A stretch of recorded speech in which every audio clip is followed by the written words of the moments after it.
in the second quarter. And that was it, 21-0 at the half. It was one of the most pitiful first halves for the Texans. So even on 4th and 1 from the 9 in the second quarter, they went for it again instead of going for a field goal. They could have had 3 points on the board, but Deshaun Watson gambles, throws a pass to DeAndre Hopkins, too low, by the way. He was clearly open. He had to just throw a nice pass in the middle of the field. DeAndre would have caught it for a touchdown. So instead of getting 3 points or even 7, they walked away with nothing on that drive. So they went 21-0 after that half. They scored 7 points in the second half, but Deshaun Watson still couldn't get anything going. He turned the ball over yet again on 4th down in the second half. The Texans end up losing 21-7. They gave up 148 yards to Marlon Mack, 68 of which Marlon had in the first half alone. And here's the other thing, too. The Texans had no pressure whatsoever on Andrew Luck. Andrew Luck was the least sacked quarterback of the year. 18 times he was only sacked. Up against the guy who was sacked the most times, 62 for Deshaun Watson.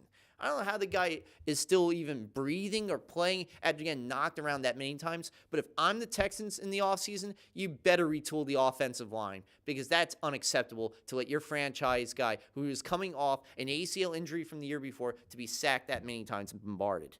Yeah, he was sacked actually 3 times in the wild card round game and hit 8 times. Had only 235 yards on the day and that costly interception. And several plays in which he was on 3 times he wasn't able to convert on 4th down. And therefore the Texans lost. Colts won. Now they go on the road.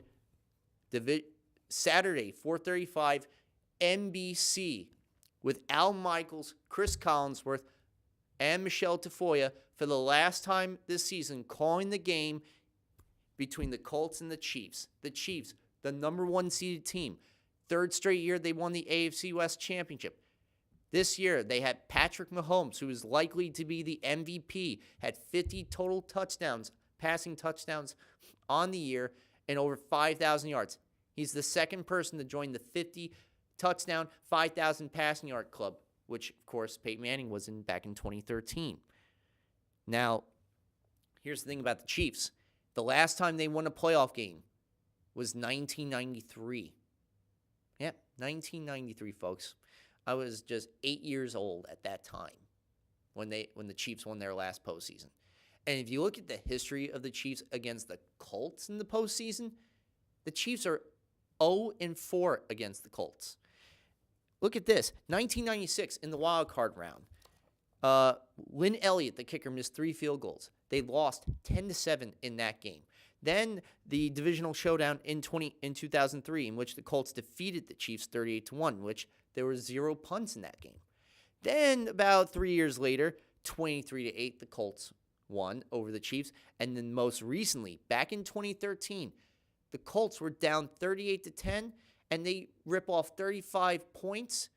You know, they outscore the Colts. They outscored the Chiefs 35-6 in the second half for one of the greatest comebacks in postseason history. Luck was a part of that moment, and they won 45-44. Can the Chiefs finally end the futility that is playing the Colts in the postseason? And I think it's a possibility. Look at what Patrick Mahomes has. He has Travis Kelce and Tyreek Hill, 2 great receiving weapons. Sammy Watkins coming back healthy. You have 2 decent backs in Spencer Ware, who can do everything out of the backfield, and Damian Williams, who's your traditional 3-down back. The liability is their defense. They have the second to worst passing defense in the league. They're 27th against the run this year. Over 100 yards on the ground. They've given up. Yet the stat that supports the Chiefs, 52 sacks, the most on the season. And you got 2 guys who really are going to be... This is where the Colts offensive line, their matchup to try and stop Chris Jones, who had 15.5 sacks, and Dee Ford, who had 13 sacks and 7 forced fumbles. If the Colts offensive line can do the same job against those two players of the Chiefs like they did against the Texans, the Colts can do it. They're playing in snowy conditions. So you know running the ball is going to be the paramount of this game for both organizations. The Colts have the better running back. They're going up against the worst rushing defense in the league.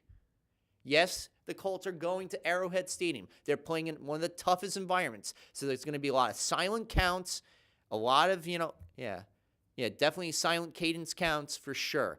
And they're going to have to do some hand signals, ways so they can communicate with each other so they know what play is coming up, especially if there's potential audibles.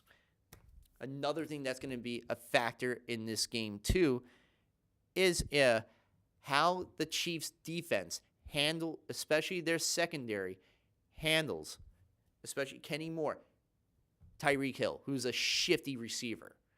If they can stifle him and Travis Kelce, that hurts Patrick Mahomes right there. Maybe that's where Sammy Watkins will have to step up and be the man this time for this particular game. I know I was going to go. At first, I was thinking this was going to be a Chiefs game. But you know what, folks? I'm going to roll the dice. I'm going to pull a gamble.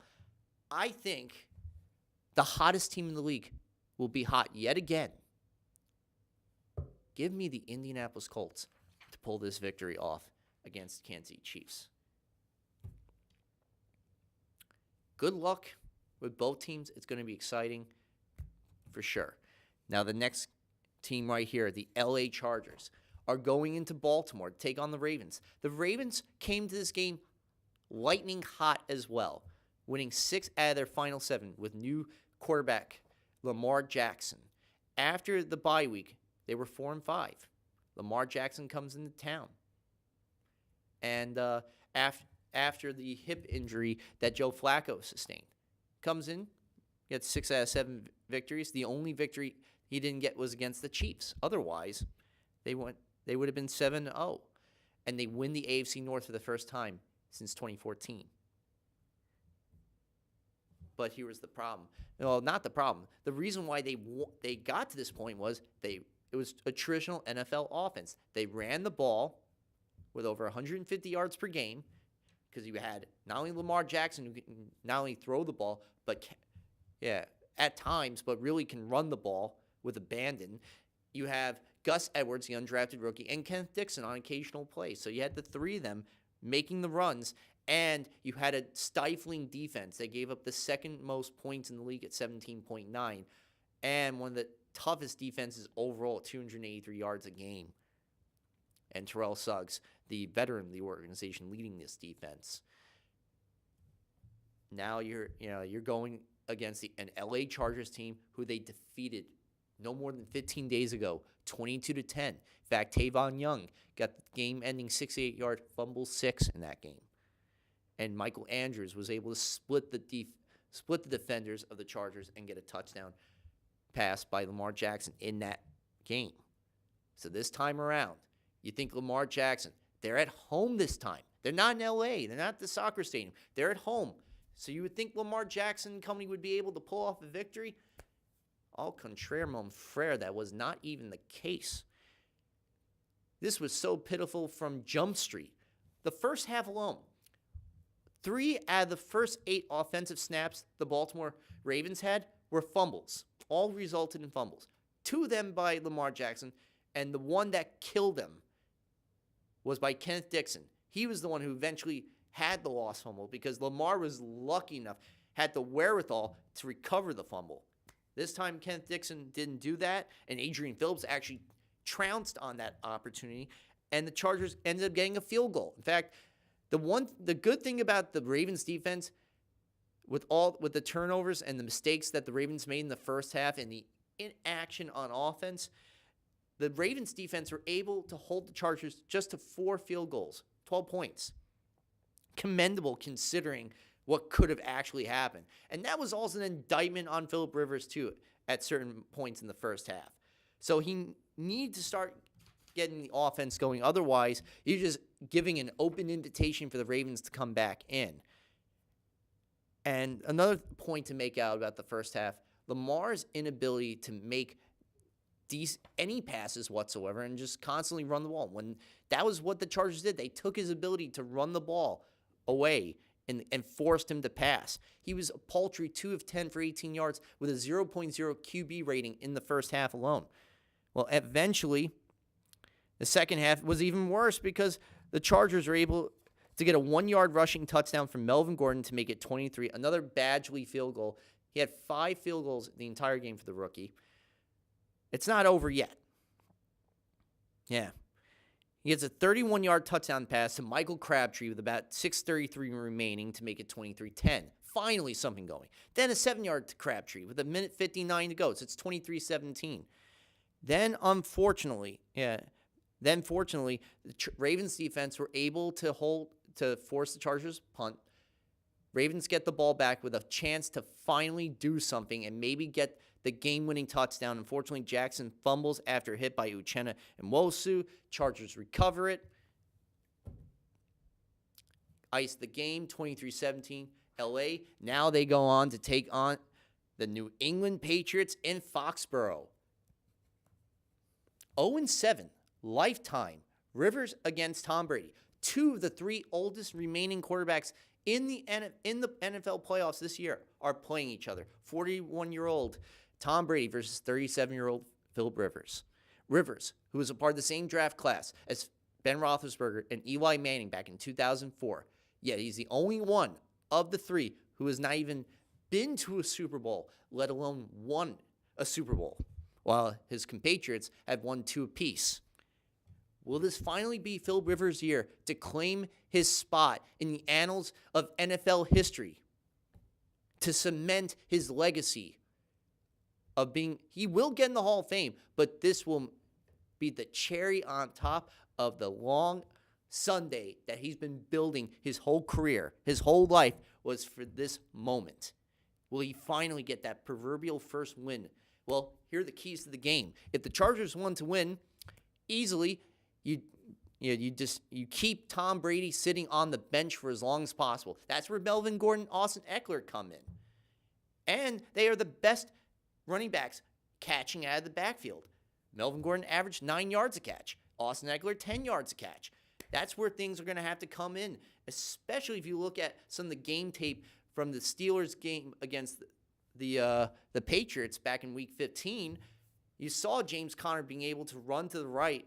I think that's where, Melvin Gordon is going to have to do the same type of running against that Patriots defense. Otherwise, for the Chargers, what they need to do again, keep Tom Brady on the bench, run the ball, and do some catching out of the backfield with Austin Eckler and Melvin Gordon.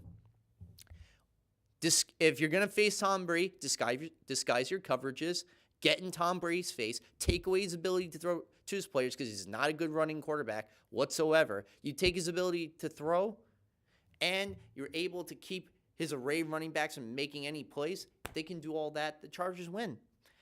While for the Patriots, basically, they were perfect 8-0 against. They're going up against a team that was 8-1 on the road if you count the game in London, which technically was a home game for the Chargers, but nonetheless, they won. They were 8-1 away from LA this past year. This is going to be a fun game. I would have to say, and Philip Rivers, had a good regular season for the 4,000 yards for the 6th straight season, at least 30 touchdowns for the 6th time since becoming the Chargers starter in 2006. And on top of which, their defense only allowed, they ranked 8th, in the NFL, allowing just 21 points per game and 228 passing yards, 9th in the league. Can they do that? Can they get into Tom Brady's face like that? I don't think so. Even with Hunter Henry coming in, who was hurt before, mini camps and OTAs, to be the additional tight end weapon for the Chargers. I like Tom Brady in this matchup.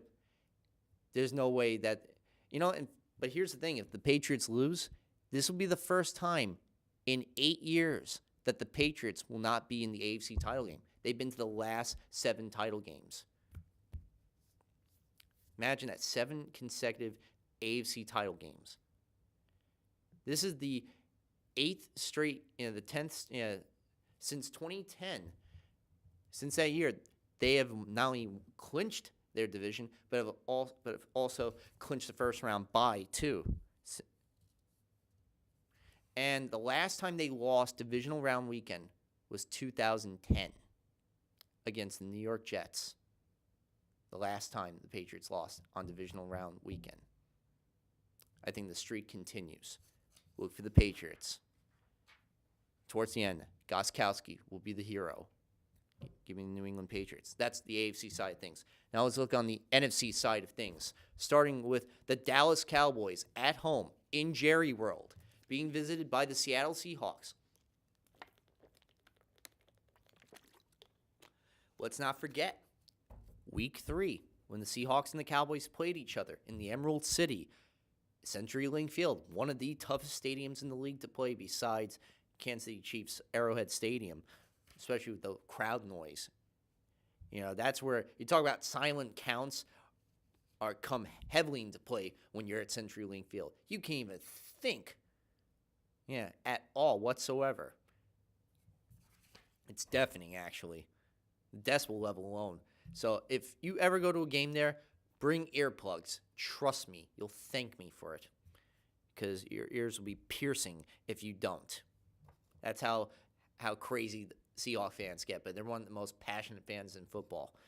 But now, of course, those fans will not have an impact because they have to go to Dallas to play the Cowboys, even though they defeated the Cowboys. But let's look at early in that season, Earl Thomas was on the team, and he had a big turnover against the Cowboys. The Cowboys didn't have Amari Cooper. Things have changed since then. But both teams prevailed in the regular season to get to this point. The Seahawks were supposed to be the rebuilding squad after all. And yet the rebuild took place this year. They got to the postseason as a 5th seed, as a wild card, and they're going up against the Cowboys, who at one point were 3-5, and then went 5-3. Yeah, and then basically, won 7 of their final 8 games to win the division for the second time in 3 years, the third in the last 5 in the NFC East. All due part to Ezekiel Elliott, who won the rushing title for the second time in 3 years. For Dak Prescott's ability to not only pass but run as well, and a punishing defense that was especially 5th against the run. And yet they're going up against the number 1 rushing offense that averaged 160 yards a game. When you have a guy like Chris Carson, the best 1,000-yard rusher that the Seahawks have had since Skittles, Marshawn Lynch. Well, anyway, let's go into the game right here. And what's really outstanding was, in the beginning of the game, it was a good slugfest. Wilson had a 4-yard run for a touchdown. Mike Davis gets a 2-point conversion to make it 14-10 late in the third quarter. So you think that's over? No. Prescott leads a 67-yard drive to put the Cowboys up front. He had a 34-yard pass to Amari Cooper, who got 100 yards for the first time in some weeks. Eventually, Elliott gets the 1-yard plunge. And this was after what was supposed to be... initially there was a quarterback touchdown by Dak Prescott, overturned on replay, but eventually Elliott plunges down the middle for the 1-yard run, 17-14. And then it's 3rd and 14 from the Seattle 17 with a 2-minute warning approaching. So what does Dak Prescott do? Goes off on a quarterback draw, doesn't evade 1, not 2, but 3 defenders, gets down to the 1, and he goes down to the 1 where he was flipped headfirst by Tedrick Thompson. And that was it. They're up 24-14 for the touchdown. Of course, Tyler Lockett gets so it's 24-14 at that point.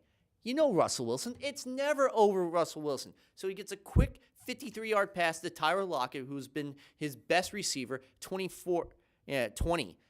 You think they would go for the field goal. Unfortunately, Janikowski, their place kicker, injured his leg on an attempted field goal at the end of the first half. So they had to bring in their Australian rules, Michael Dixon, punter, who was known for playing rugby, if you saw the warm-ups as a Seahawks fan, you were puking at the sight of his inability to kick. Anyway, they go for the 2-point conversion. It's 24-22.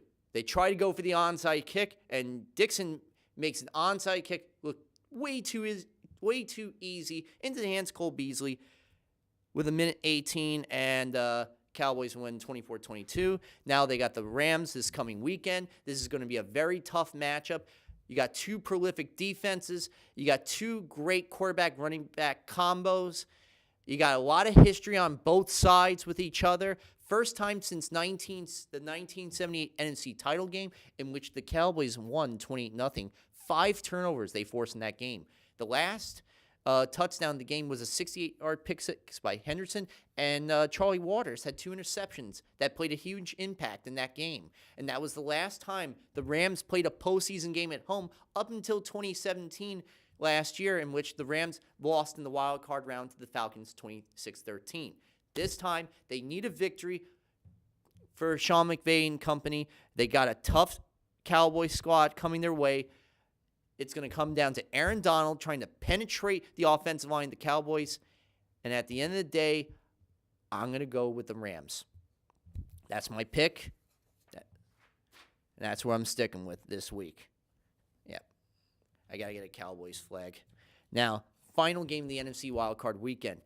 Eagles, Bears. The Eagles with Nick Foles as the quarterback. Since Carson Wentz injured his shoulder, big victory against the Rams on the road, the Texans game at home, and then the Week 17 win over shutting out the Redskins, and the loss by the Vikings to the Bears got them into the postseason. The Bears, great first year under Matt Nagy, 4 straight years of last place in the NFC North. Now they win the division title in the NFC North for the first time since 2010. Eagles, Bears play each other in Chicago, and it was 15-10 Bears.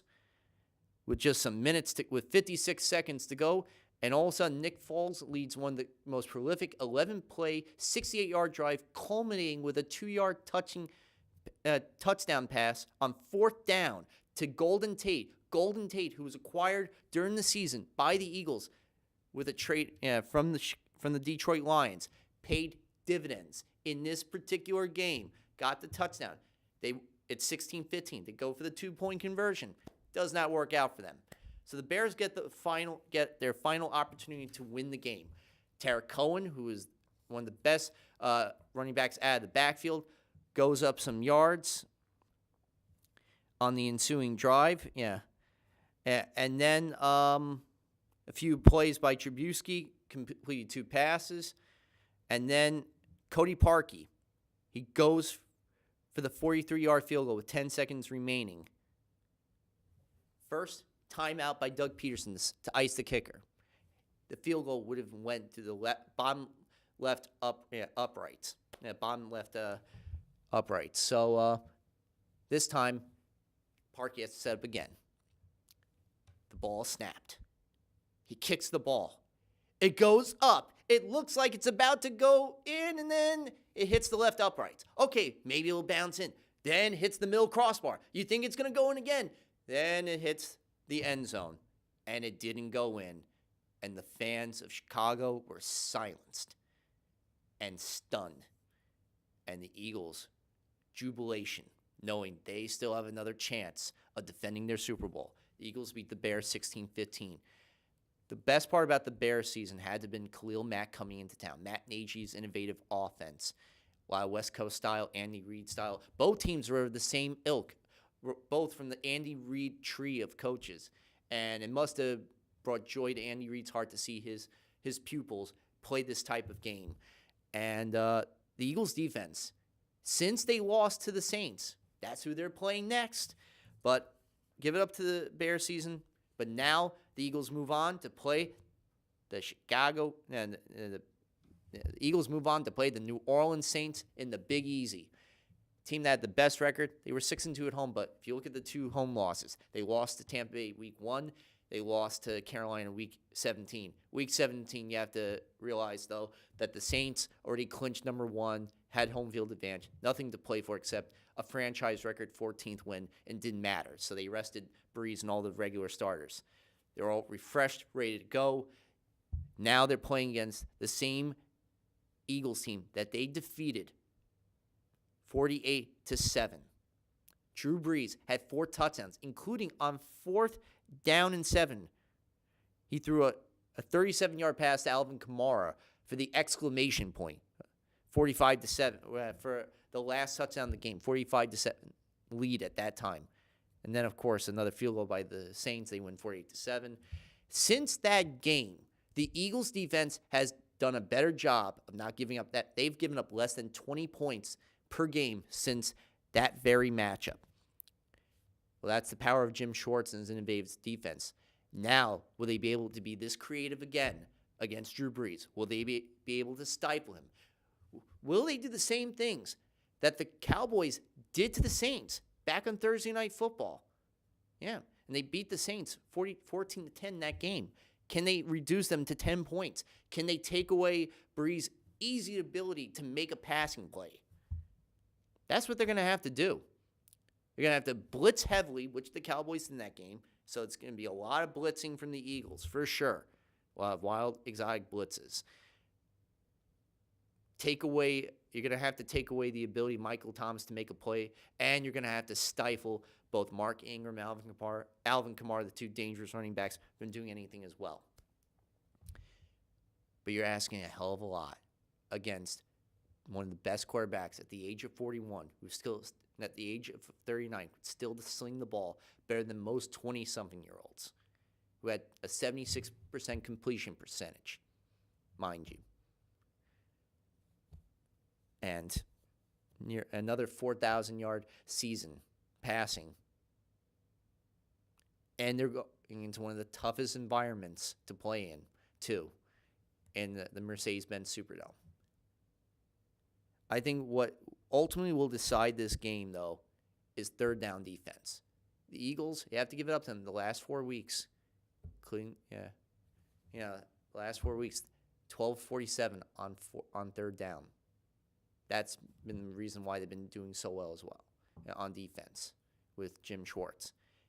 Will they be able to take away any of those third down plays from Brees? Whoever wins the third down battle between the Saints offense and the Eagles defense will win the game. Therefore, I'm going with the Saints. They bond Tom Roulette, let the good times roll. And those are my picks for the divisional round weekend. By the way, the other games, I forgot to mention who's going to be calling those games.